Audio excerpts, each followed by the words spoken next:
Vamos falar dele? O herdeiro que diz não ser herdeiro e se posicionou contra o fim da escala 6x1. Após ser criticado duramente na internet, Léo Picon resolveu dizer que a sua fala foi tirada do contexto e não quis dizer o que ele disse. A irmã do Léo Picon, Jade Picon, inclusive se manifestou favoravelmente ao fim da escala 6x1. Ih, Léo, se deu mal. Vamos saber mais sobre isso com a nossa Daiane Oliveira aqui no Plantão do Meteoro. Bora lá.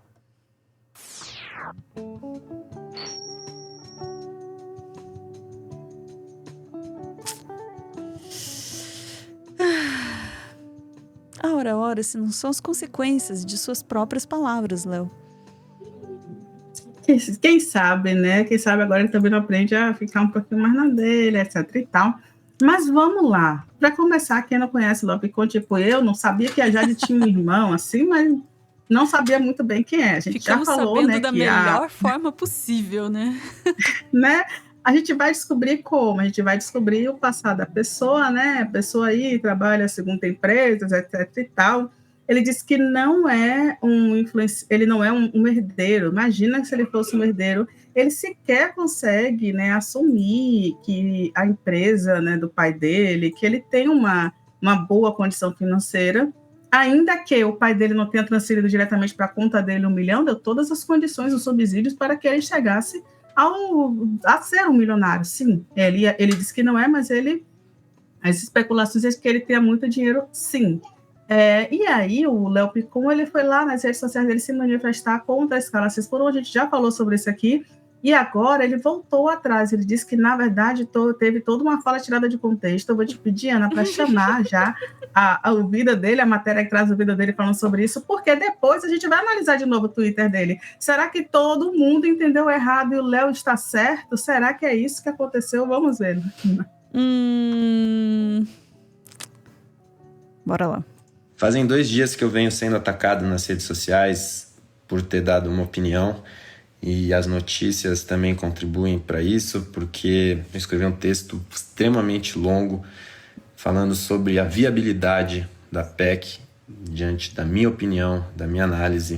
Em nenhum momento eu me coloquei contra o trabalhador que faz a escala 6x1, em nenhum momento eu me coloquei contra qualquer tipo de trabalhador. Eu falei desde o início que os políticos viram o povo contra o povo, e se vocês lerem e ouvirem tudo o que eu falei sobre esse assunto, tá tudo extremamente claro.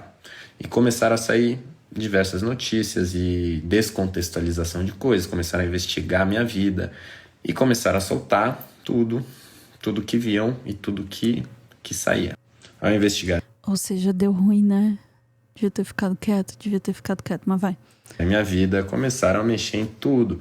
Buscaram processos na justiça, buscaram tudo, começaram a achar uma série de coisas, começaram a colocar títulos e, começaram a mexer com a minha família. E em nenhum momento eu me coloquei contra ninguém, apesar de muitas manchetes colocarem que eu sou contra a escala 6, que eu sou a favor da escala 6x1. Em nenhum momento eu falei isso. Falei que que está escrito na PEC não é viável. E eu entendo a transmutação disso em notícia, mas isso começou a acarretar em coisas pesadas. Ameaças de morte, xingamentos a pessoas próximas a mim. Passei do ponto já. Você tinha marcado aqui mesmo, eu tava me divertindo tanto com a fala dele. Poxa, coitado, né? Sabe o que ele está comentando? É o seguinte, claro, lógico, sempre vão ter as pessoas que vão se exceder, né?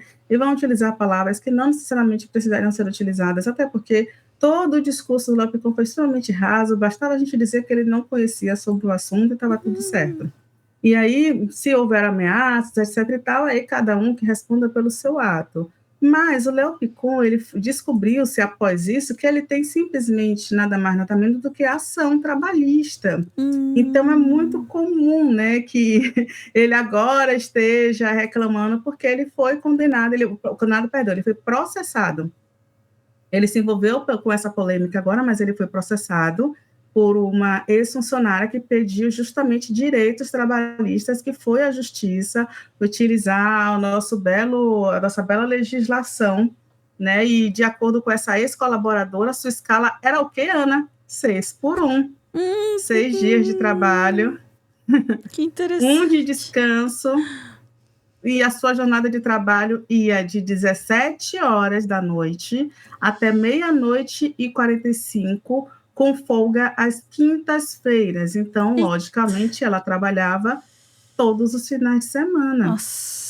A denunciante, né, do caso, afirmou que inicialmente ela recebia R$ 5 por entrega do produto ali, do trabalho, e após ser promovida a gerente de operações, ela trabalhava de quinta a domingo, das 16 às 3 da manhã, com remuneração, nesse caso, né, uma outra denunciante, com remuneração de R$ 120 por diária, sem ter, inclusive, um registro formal. E isso levantou várias questões, né? Ela levou a preocupação sobre a legalização, né, do seu trabalho, os benefícios trabalhistas, férias, FGTS, nada disso. A denunciante teve ali recolhido, né, pela empresa do Léo Picon. Inclusive, segundo a Jade Picon, o valor emprestado por ela para que ele abrisse ali uma empresa, etc. e tal, tivesse calote. Tem várias questões aí, né, que os dois irmãos, né, se envolveram, mas principalmente o Léo Picon, porque é ele que repegou o dinheiro da irmã para abrir essa empresa que nesse momento está sendo denunciada e que descobriu-se que tem essa ação na justiça. É nada mais, nada menos do que isso, tá? A notícia foi divulgada pelo Daniel Nascimento, do jornal O Dia. E olha que chatice, né? O Léo teve que passar por tudo isso, de ter aí desenvolvido processo judicial. Poxa. Mas aí, Ana, eu vou te pedir para colocar o tweet do Léo Picon, que a gente já falou sobre ele, só para ver se a gente, assim, acho que ninguém consegue interpretar texto, ninguém leu corretamente. Não. É que a gente não consegue, assim, chegar no nível do texto do Léo, entende? Talvez seja isso. Entendeu?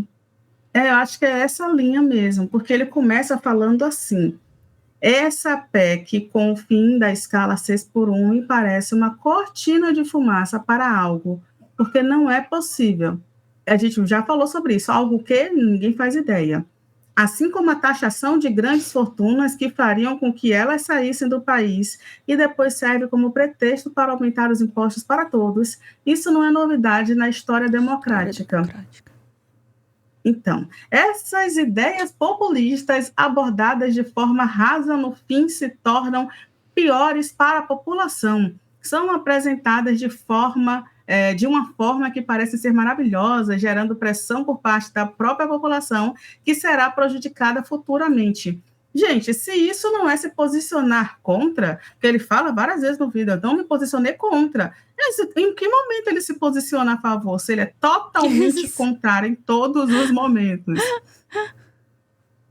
Sabe? É totalmente contrário em todos os momentos. Inclusive, ele diz aqui no finalzinho, né? Sabe que daria mais tempo para o trabalhador do que tirar o 6º dia da escala de trabalho de 44 horas semanais? Ficar menos 2... Ele já fala isso, né? Sabe o que daria mais tempo para o trabalhador?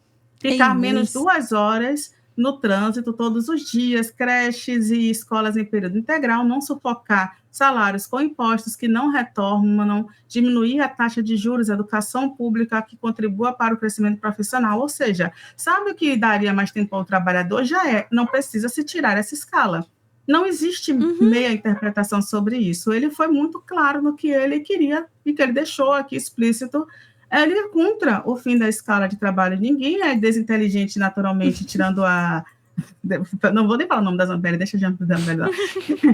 Né? Ele quis dizer isso, ele é totalmente contra, ele se posicionou ao contrário. Então, assim, não faz nenhum sentido agora ele utiliza dizer que não, ele foi descompreendido, foi tirado de contexto, não teve tirado de contexto. Ele poderia, inclusive, dizer, eu só estou de acordo com certo ponto, mas eu discordo de outros, como a Tabata Amaral fez, inclusive, para dar uma ensaboada ali, assinei, mas só que eu discordo disso, aquilo outro. Mas tudo bem, ele se colocou contra a posição dele, depois da rebumbada, ele arregou ali, ele voltou atrás. Mas só quem não voltou atrás foi a irmã dele, inclusive porque ela geralmente não se posiciona contra nada, mas eu acho que ela foi chamada ali na xixa para falar, E falou, vou te pedir, por favor, para colocar. Foi chamada a gente e falou, a imagem aqui vai sofrer contenção de danos. Vamos lá. Eu não sou de me posicionar sobre os assuntos porque eu aprendi cedo que existe uma coisa chamada lugar de fala. Sofro com isso? Preciso dizer algo? É o meu lugar de reivindicar algo? Não. Então, eu apoio ou eu fico quieta. Por conta dos meus zilhões de privilégios e que eu tenho a plena consciência disso. Olha, Jade Picon. Sobre toda essa movimentação que tá rolando, pra mim é muito triste quando pressupõe algum posicionamento meu sem eu ter falado nada, entende? Eu acho sim que as pessoas têm que reivindicar uma vida mais digna, lazer, saúde mental, entendeu? Que tenha uma vida mais equilibrada. E, cara, eu não gosto de vir aqui falar essas coisas porque não é o meu lugar de falar, mas estou aqui pra mostrar o meu apoio, que é o mínimo que eu posso fazer. Podia ter mostrado apoio de uma forma um pouco mais clara, mas... Tá bom. Então, né? Só faltou dizer assim, gente, desculpa, meu irmão. Sabe? Eu sou sim, etc e tal. Acho estranho, né? Mas tudo bem. Eu adoro o termo lugar de fala, porque eu não sei de onde essa galera tirou essa informação de lugar de fala. A galera abraçou assim o lugar de fala, botou no coração, levou para o peito, né? E o lugar de fala que essa galera utiliza é um lugar de fala totalmente excludente. Não tenho lugar de fala porque eu não trabalho de 6 por 1. Mas peraí, você mora em que país, amiga? Se você mora no Brasil, você consome alguma coisa no Brasil, você conhece alguém que trabalha no escala de 6 por 1, inclusive seus funcionários, uma pessoa que trabalha na tua casa, você de forma direta ou indireta está envolvido no tema, né? Se você não está se beneficiando com ele, você está sendo prejudicado com ele. Então, de alguma forma, você está envolvido nesse tema. E nesse caso, né, na posição dela, que não é uma posição de ser uma CLT, certamente ela está se beneficiando, né, ter alguém ali trabalhando como CLT. Ah, mas quem contrata não sou eu, é meu pai, cuida da minha casa. Então, alguém se beneficia, é importante pontuar isso, tá? E aí a gente tem, por exemplo, só uma questão, viu, Ana? Uma correção. Sobre o dinheiro foi o seguinte, tá? O dinheiro que eu falei que teve um empréstimo. O Léo Picon diz que emprestou quase 300 mil reais para um amigo e levou um calote, certo? Esse é o sócio, está ali como um sócio no quadro da Picon Rockstar Café, que é essa empresa de Recife que a funcionária está ali denunciando agora, que trabalhou ali numa escala 6 por 1, tendo folga apenas nas quintas-feiras e num horário totalmente degradante, um horário que teria outras questões, inclusive sem o registro funcional. E o Léo, com a sua assessoria, informou que ele não fazia parte do quadro de sócios, ele apenas emprestou dinheiro para uma empresa que tem o nome Picões Rockstar Café, só emprestou dinheiro. Mas a juíza Paloma Daniele Borges dos Santos da Costa, que é a juíza do caso, negou o argumento e manteve sim o Léo como um dos sócios no processo trabalhista. O valor do processo parte no valor de R$ 25.968,62. Ele é sim réu no processo, ainda que ele afirme que só emprestou o dinheiro para uma empresa que instantaneamente leva o seu sobrenome ali, né? Mas tudo bem. Coincidência. Pelo menos uma... É porque ele achou o nome bonito da empresa dele e emprestou dinheiro, mas ele não tem absolutamente nenhuma relação com isso. É só o amigo dele. E agora ele está reclamando que depois dessa repercussão toda descobriu-se essa ação trabalhista aí, com horários irregulares, com falta de registro profissional. Poxa, ele é contra a escala 6 por 1. Quer dizer, mentira. Nós interpretamos errado que ele é contra a escala 6 por 1. Difícil, né, Ana? Meio que aquela conversinha para boi dormir, né? Totalmente, né? Viu que deu errado pra imagem dele, volta atrás. Não, foi isso que eu disse. Pelo menos a irmã dele foi um pouco mais esperta e falou, vou conter os danos aqui, vou dizer, não tenho nada a ver com isso. E ainda pegando leve, né? Pegando leve para também não sair nas manchetes assim, Jade Picon detona, irmão. Tudo calculadíssimo ali, né? Agora eu vou fazer minhas as palavras do M. Henry aqui no chat. Tragam uma mulher para esse Oscar. É isso aí. Ficamos por aqui, Dai? Ficamos. Bora lá. Muito obrigada por ver esse vídeo até o final e obrigada, Amy, por essa maravilhosa frase. Adorei também. Vou aproveitar esse momento para convidar vocês a conhecer a nossa TV Cringe Brasil, nosso segundo canal aqui no YouTube. E hoje, às 9 horas da noite, estreia o vídeo Por que bilionários querem fundar os seus próprios países, hein? Por quê? Por que será? E a pergunta que fica é, nesses países aí, será que a escala é 6x1 também? Provavelmente é 7x0, tá? Fica a dica aí. Hoje, às 9 horas da noite, super estreia na TV Cringe Brasil. A gente espera você lá, mas só se você quiser, tá? Beijo, gente. Chat, voltamos em instantes.